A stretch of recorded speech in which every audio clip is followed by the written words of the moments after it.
We've all dreamt of being a cowboy, guns blazing, lassos swinging, and riding off into the sunset on blazing saddles. But sadly, in the world of Red Dead Redemption 2, dreams don't last forever. Rather, some folks wake up as outlaws trying to survive a nightmare. Meet Arthur Morgan, the protagonist of our story and the aforementioned dastardly outlaw, a snarky, witty, and exceptionally skilled man who forms an integral part of the Linde gang. Your friends, fellow outcasts, and survivors, all led by your narcissistic figurehead, Dutch van der Linde. Imagine a paranoid, insecure, annoying boyfriend who constantly tests your love and faith to make sure that you still love them. That's Dutch. The tale begins in the aftermath of a failed boat heist. Your fellow gangmate, Micah, better known as Joffrey Baratheon meets Wild Wild West, tipped Dutch off to a big score that would set everyone up for life. Unfortunately, those two mouth breathers planned the heist with the grace of a meth-addled toddler, and it ended in complete disaster. Which is exactly where our story begins now. So now, with no other options left, you and the gang are fleeing east, evading the law, and retrieving the bounty that Dutch stashed after this whole shit show began. But there's a big problem. It's snowing like crazy, and you are all in an absolutely abysmal state. You, along with some other notable members of the crew, help run errands to keep the gang alive long enough to survive the terrible blizzard that impedes your journey. Eventually, a few of you steal plans from a rival gang and long-time enemies of the van der Linde crew, the O'Driscolls. The scheme, to rob a train and make away with bail bonds, sort of succeeds, albeit not according to plan yet again, and you're forced to head further east towards the town of Valentine. That's all fine and dandy, but before we continue, we first have to ask ourselves, who exactly are you, the real Arthur Morgan? Some would call you a fiercely loyal, perceptive, and tough outlaw.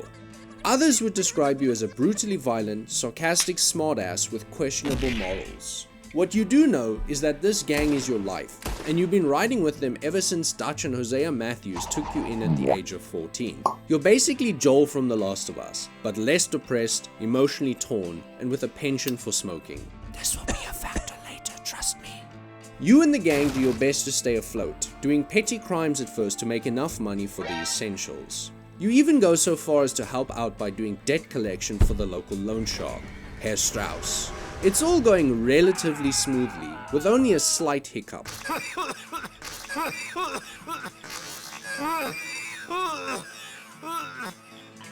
But for the most part, you're surviving in relative peace.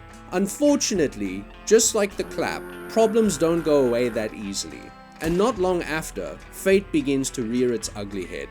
After spending the day fishing with Jack, you are confronted by Milton and his lackey from the Pinkerton Detective Agency.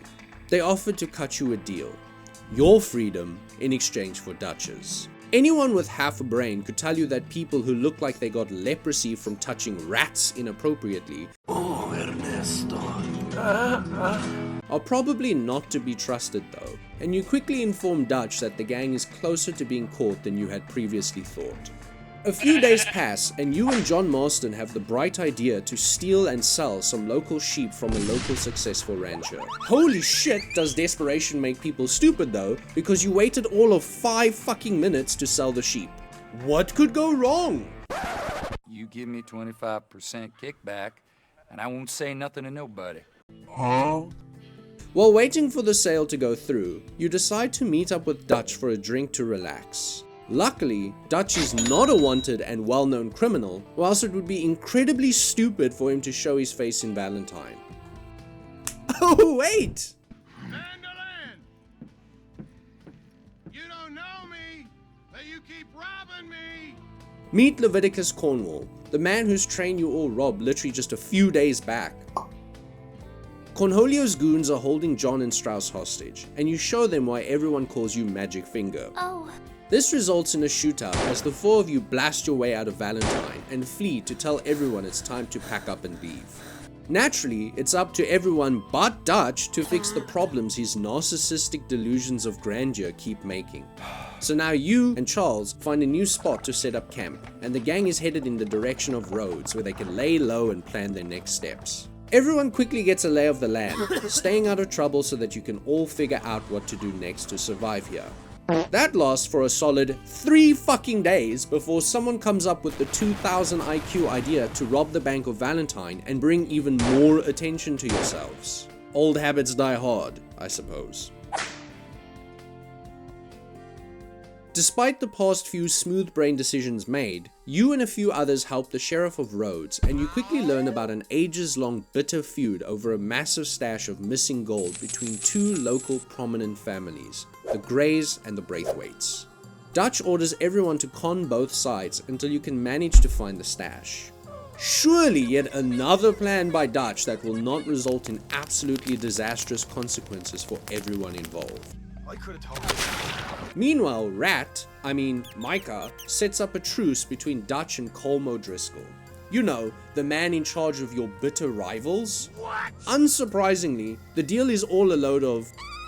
and you get kidnapped, shot in the shoulder, and tortured for days on end. But you, my fellow alpha male, badass that you are, manage to free yourself, cauterize your wound, and flee back to camp, all on your own. You notify Dutch of what happened, and he is somehow gobsmacked that your disappearance during his meeting with his arch nemesis somehow had disastrous consequences. What a twist! Weeks go by, and you're back on your feet making sassy comments and doing all of Dutch's work as per usual. You're eventually told about a meeting with Sheriff Grey, the man whose family you've literally been antagonizing for weeks on end. Bill and Micah tell you to relax and to not be so uptight. But you are once again reminded of how fucking stupid everyone around you is. With nowhere to flee, you are forced to kill literally everyone in town to escape. Things get worse when you return to camp though, and you find out that Jack has been kidnapped by the Braithwaites. Even murderous criminals like you guys know that that's crossing the line. So you and the gang seek to exact divine retribution and eradicate the entire Braithwaite bloodline. Mrs. Braithwaite reveals that Jack was taken to Saint Denis and left in the hands of one Angelo Bronte. Naturally, you burn her house down and leave her to watch as her empire smolders before her. What you didn't expect was that she too is an alpha and she walks into the flames herself. The hits keep coming though, and Sergeant Ratophile directly confronts the entire gang, threatening to kill each and every one of you after Dutch's arrest fake out. With your backs against the wall, everyone packs up and heads for Saint Denis, taking shelter in a Civil War manor you managed to somehow empty before. Now, with St. Denis in sight, you frantically search for any sign of Jack's whereabouts. You expect the worst, thinking you'll have to search high and low in this massive, aristocrat-infested city for even the slightest hope of finding Jack. But after a miserable encounter with some kids who test the very limits of your self-restraint, you discover where Angelo Bronte resides. This won't be easy, you tell yourself, as you, Dutch, and John prepare to talk things out with the man who probably shoots poor people for sport. Shockingly, he takes a liking to Dutch's silver tongue and agrees to hand Jack over, after you and John help clear out some pesky grave robbers for him. You don't trust him, and you clearly shouldn't, but what other choices do you have? So you begrudgingly do as he asks and return to the manor. What you did not expect to see though is Jack outside, safe, smiling, and completely unharmed. Shocked and in disbelief, Dutch catches you all up to speed and says you've been invited to a garden party hosted by Bronte himself, a veritable who's who of Saint Denis' most affluent and power-hungry citizens. Clearly high on his own supply of bullshit, Dutch's narcissism has him believe this is the destined last big score, and he convinces a few of you to look smacks for the party. So you and the gang play dress up and head for the party in style. At the party, Bronte dangles the idea of hitting the local trolley station for a big payday. Dutch salivates at the idea like a fly to and encourages everyone to mingle with the guests to see what you can uncover. You also catch wind of a much bigger prize, the Saint Denis Bank itself. The targets are clear, the stakes are rising, and after returning to camp, you're left stewing in the weight of it all. You also start wondering why Kieran has been so damn scarce lately. Oh. Before you even have time to process what you just saw, the camp is swarmed by O'Driscolls like hornets to an anthill. You all manage to survive. Barely. But it's obvious now. It's time to leave, and fast. Dutch is starting to unravel, and like all narcissists, he's not taking the loss of control well.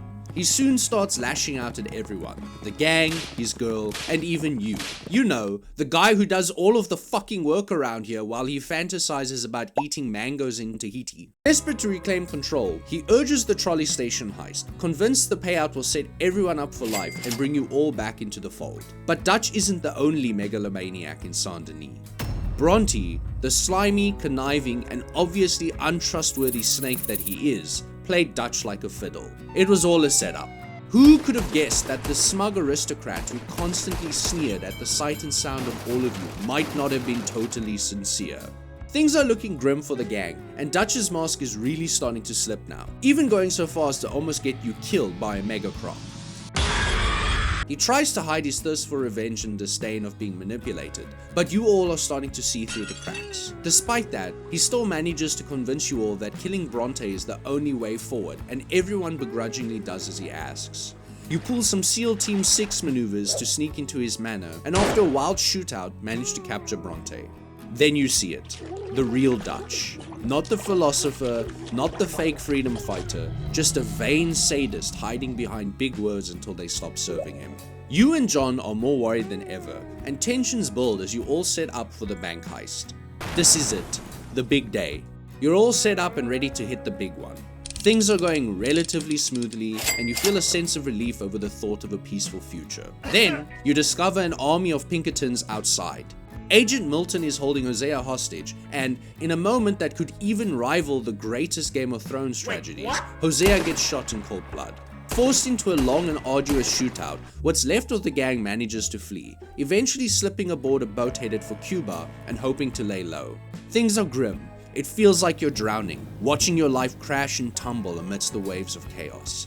Luckily, you have the comfort of knowing you're at least safe for now.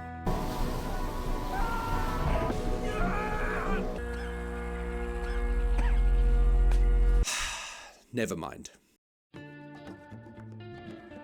You stumble to your feet, lost, stranded, and confused. Things weren't supposed to be this way, you think to yourself, trudging along the beach until you eventually reunite with the crew.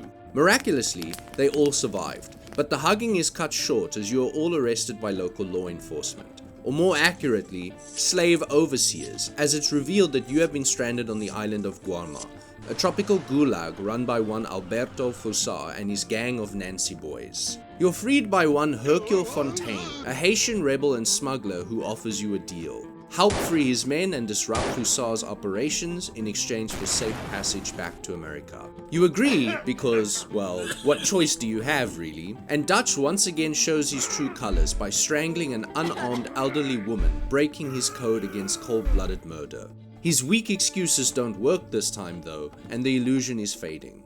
After rescuing Javier and destroying a literal Cuban warship, you're forced into guerrilla warfare, fighting your way through the island, sabotaging its artillery, and finally fleeing back home. Dutch yet again displays his sharp intellectual prowess and decides that it's best to go back to Saint-Denis because, in his own words, no one would expect that. So you split up and eventually find the crew holed up in a creepy swamp shack. The other survivors start trickling in, but Bill, the mouth-breathing troglodyte that he is, leads the Pinkertons straight to your doorstep, and another bloodbath ensues. This time, however, you get to use a sick-ass Gatling gun, so hey, silver linings I suppose. You and Charles, as always, do all of the heavy lifting and clear out an inbred redneck cave for the gang to flee to, since everyone else is as dense as the lead paint they're probably licking.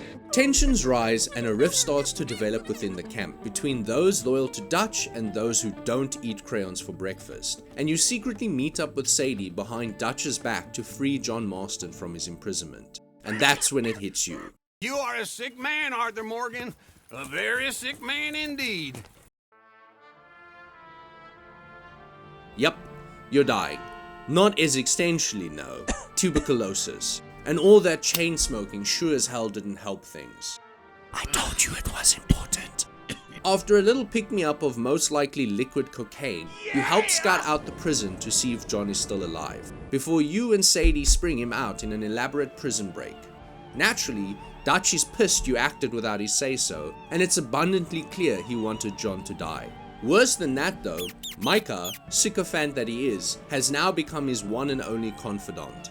The gang is falling apart, and Dutch basically uses the suffering of the Native American people to his own advantage. He demands you all to have faith in him, but since subtlety is dead, he shoots Leviticus Cornwall in broad daylight, bringing the full wrath of the Pinkertons down on the gang. The final curtain is dropping, and the gang raids an oil refinery to steal bonds, but Dutch leaves you to die to save his own skin. Luckily, you're saved by eagle flies, but this time, the betrayal is permanent. It's clear now, you're no longer on each other's side anymore, and everyone sets up for one last train heist. It actually works. Kind of. But John is missing, and Dutch claims he was unable to bring him back. You also find out Abigail's been captured, but Micah and Dutch, now fully cartoon villains, decide that her death would be a noble sacrifice for the gang. It's over. You, Sadie, Charles, and a few others break off from the gang, and with no time left, you and her rescue Abigail from the Pinkertons. Then, right before his death, Milton confirms what you've always suspected. Micah's the rat, both literally and figuratively. You head back to confront Dutch, and things erupt into a Mexican standoff. John returns, revealing he too was left for dead by Dutch. Before anyone can even react, the Pinkertons swarm the camp, and you and John are forced to flee through a hail of gunfire, ending in a brutal fight between you and Micah as John flees. Dutch shows up, silent, torn. And when you, broken and bleeding, utter, I gave you all I had. Dutch walks away. Not with you, not with Micah, just gone. Micah flees, and you, barely alive, crawl to the top of the mountain. You were never going to make it, but at least you gave John and his family a chance.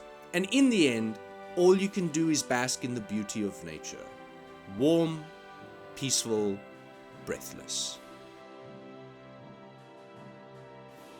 Howdy, partner.